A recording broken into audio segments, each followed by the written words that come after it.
chef the leg piece are lower.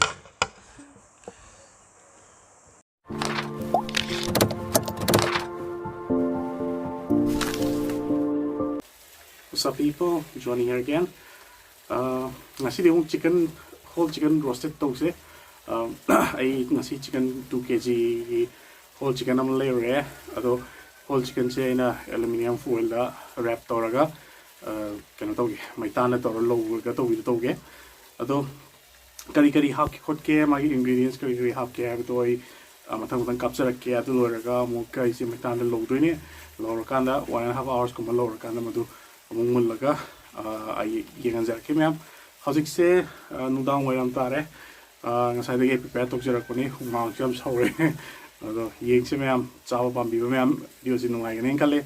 ado ye video makatana ay matang matang namjar ke. All right, how is it preparation same as chicken se ay low re si 2 kg ni for whole chicken ko ay dai na stay da alu ne kaidal et lo masung mari thong kaidwe aduga chanam ne si chanam se plau da pum na dum hap ki doine ingredients haraga di si thum ne adagi si gi se oyster sauce ne then si gi na red wine ne and then refined oil se dam yung gi cooking oil dum hap yare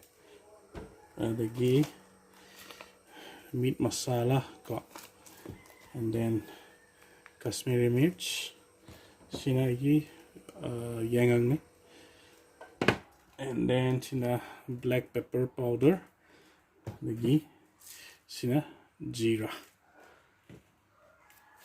hora se dadi sigi se kidang hapsen masala mayam se sigi se moina chicken je sumai noina kakli ebo sika haning dabne ina do sumai na kakli emo se do yeng ase thum ka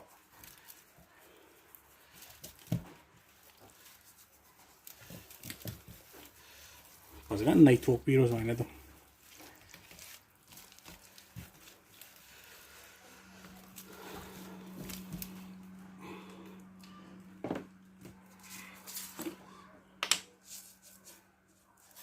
jeera ka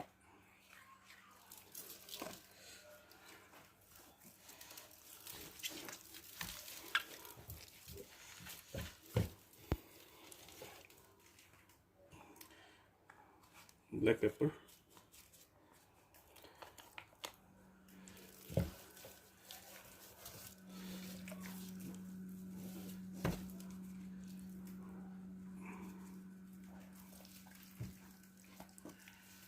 Kashmiri mirch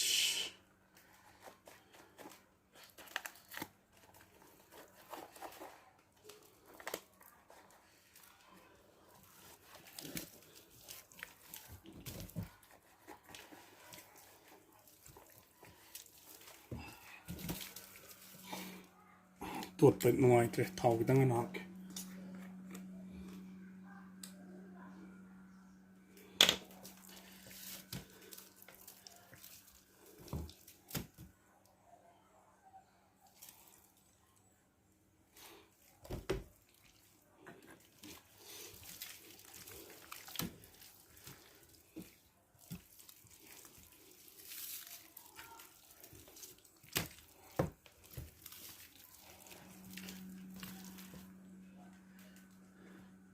meat masala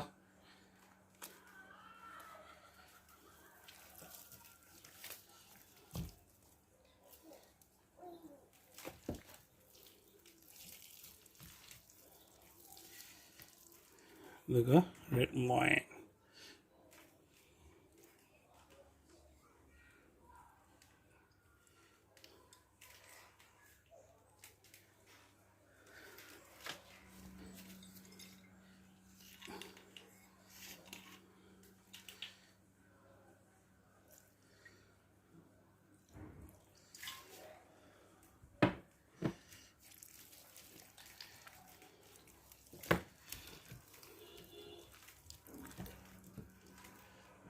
oyster sauce.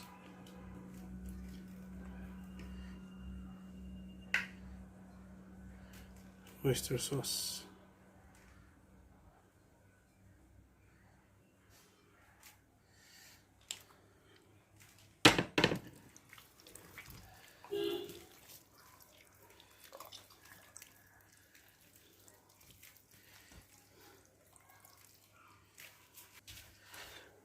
Được hấp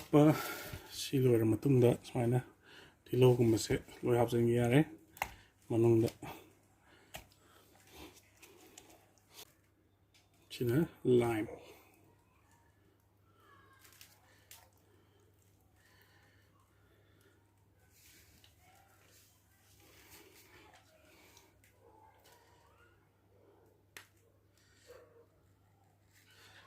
dental floss ni apa bani ahan bani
ai mai tan se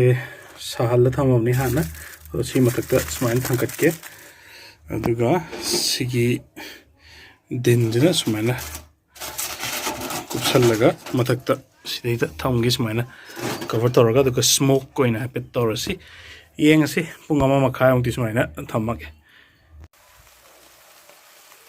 hojik kanna lori thau ni kitang yu thara ko male aduna thau nakan sakhalai mai अदो मनुंग दे किसु Karve aluminium जे इना अनिरक अहुम लकुम rap तौरबनी अदना किसु तौरय मपान gi thau ka yu thara ko du kokte ne sipung amma minimum di pung amma mukte ina smaina thong yeng khalle smoke tawraga yeng ase me ngai biro pung amma mo mamai se kaji kaji ol ini song muk o yai ba sona khanong yai ba song nong yai ba tori ni haji ki around 15 pung amma mu phajala ka dore aduga amuk 20 minutes ong leragadi mullani yeng ase ma'am 2 kg ni na kitang chaw chicken jengo kitang queen change right lore hojik puthore punga ma makhai ina sigise roast togune smoke ta toraga ado hangtok tri kamain togi yengse yam sari si hojik bawa aina aluminium foil se ahum thona iet kibane hang to se mai tau ge yenga si sai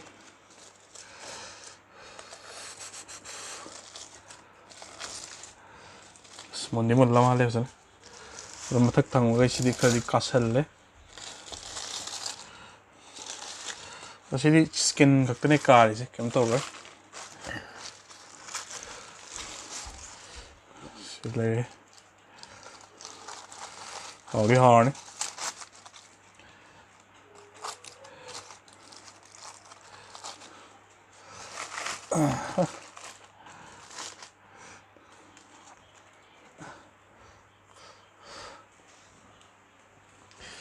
Sini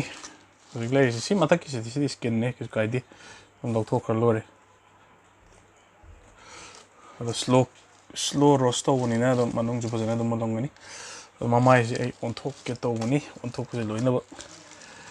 kai do ro karam to re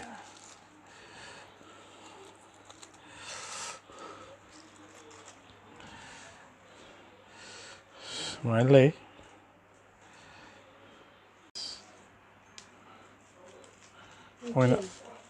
oina khaidat las manong je hao di hao ni he adi bazar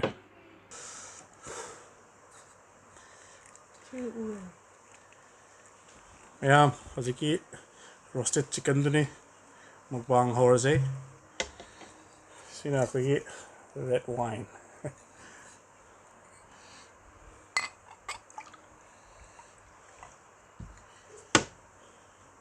Aluminium foil.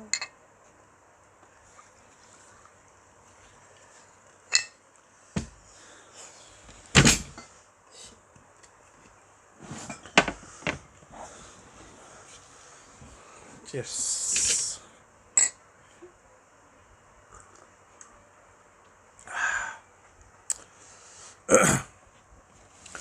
Horse Nang horo chef to ye. leg piece and lower Sauce.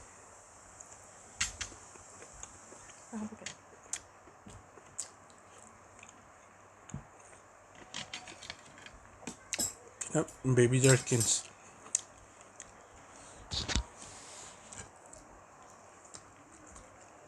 Kut noi do hada. kut noi chao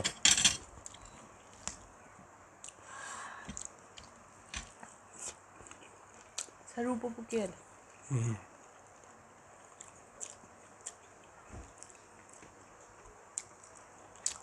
Hawaii. ya ba do hay rồi Am haya. Yunyan.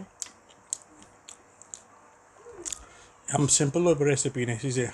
ado matam ni kuin chang ba ngasa ina si se pong ani da gi nung tin lai bne tu ga magi preparation do khot da loi da pung mari ta ra tu ga 4:15 na da gi smoke torok ni na alo 5:30 da den lo tu Ay office hala ba jab sana. Mulle.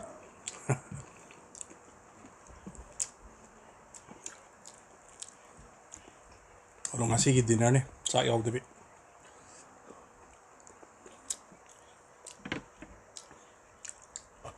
ya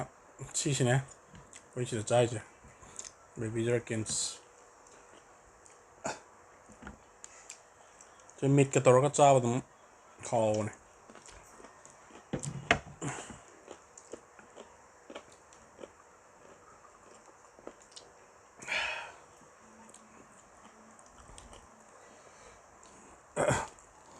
나누래 이렇게 떠보네. 너. Hongda. 아, 펑들. 나누래 웬 하고 되네 이제. Anong ko kumda?